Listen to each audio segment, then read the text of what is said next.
আর এখানে actually sound সিস্টেমের জন্য যে প্রবলেম, তার জন্য এক্সপার্ট লোককে আমরা ইনভাইট করেছি, সেটা হলো বুয়েট থেকে, যারা সাউন্ড বিশেষজ্ঞ এরকম লোকজন দাওয়াত করেছি, যাতে আমাদের সাউন্ড সিস্টেমটা রিয়েলি প্রপারলি কাজ করে তার ব্যবস্থার জন্য আমরা অন্যদের নেতৃত্ব করেছি।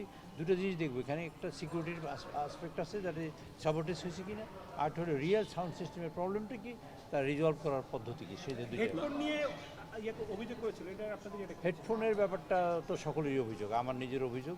এত বড় একটা ঢাউস হেডফোন মাথায় দিয়ে পার্লামেন্ট শোনা যায় না, মাথা গরম হয়ে যায়, কান গরম হয়ে যায়, ভেরি অসুবিধা।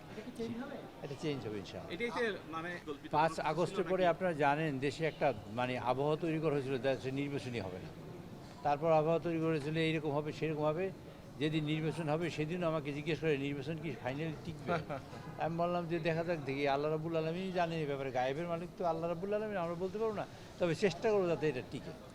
ঢাকা শহরে যাদের আবাসন আছে তারা কি ফ্ল্যাট পাচ্ছেন?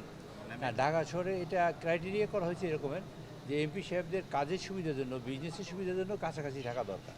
কারণ অনেক সময় যানজটের কারণে তারা সময়মতো আসতে পারেন না, পার্লামেন্টের মূল টাইমটা লস হয় সেই কারণে।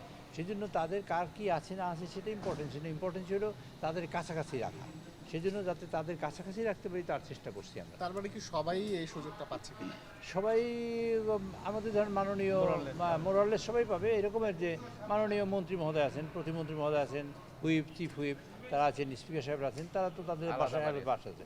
আর বাকি সদস্যদের আমরা দেওয়ার চেষ্টা করবো যাতে সকল সদস্য অ্যাকোমোডেট করতে পারি।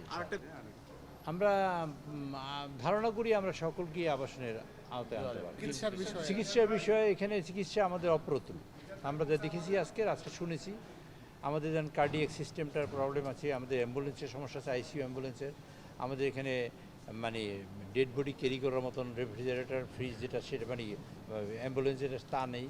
তারপর আবাসনের ব্যাপারে আমরা একটা সিদ্ধান্ত নিয়েছি এরকম যে আমরা মাননীয় এমপি সাহেবদের এটা বলছি খুব এক্সপ্লয়েট করার জন্য, যেন প্রয়োজনীয় যেসব জিনিস কিনতে হবে তা যেন কিনে তাড়াতাড়ি, এবং পূর্ত মন্ত্রণালয়ের পূর্ত বিভাগের আন্ডারে যেসব কাজ আছে সেগুলো যেন তাড়াতাড়ি সম্পন্ন হয়।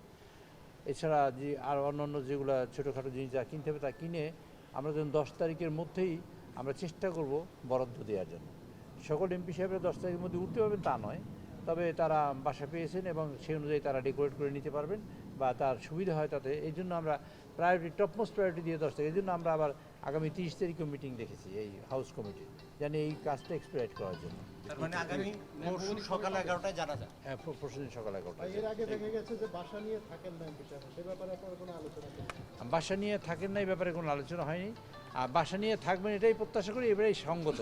কারণ আগে তো এমপি সাহেবরা বাসা নিয়ে কেন থাকতেন না থাকতেন সেটা তো আপনারা সব জানেন, একটা রেজিম ছিল। আমরা তো এখন গণতন্ত্রে পা দিয়েছি, গণতন্ত্রের বিকাশ ঘটাতে চাই, আর আপনাদের সহযোগিতা চাই এই জন্য পার্লামেন্টের যেন রিয়েল কার্যকরী হয়, পার্লামেন্টের জন্য রিয়েলি প্রাণবন্ত হয়, এবং দেশের সকল সমস্যা যেন পার্লামেন্টে আসে এবং সমাধানও যেন এখান থেকে হয়। তার জন্য আমরা এমপি সাহেবদের গুরুত্ব দিই। আমি মনে করি না এইবার কোনো এমপি সাহেব আরেকজনের থাকার সুযোগ দেবে, কারণ তারা অনেক ব্যস্ত থাকবে পার্লামেন্টকে নিয়ে। ধন্যবাদ।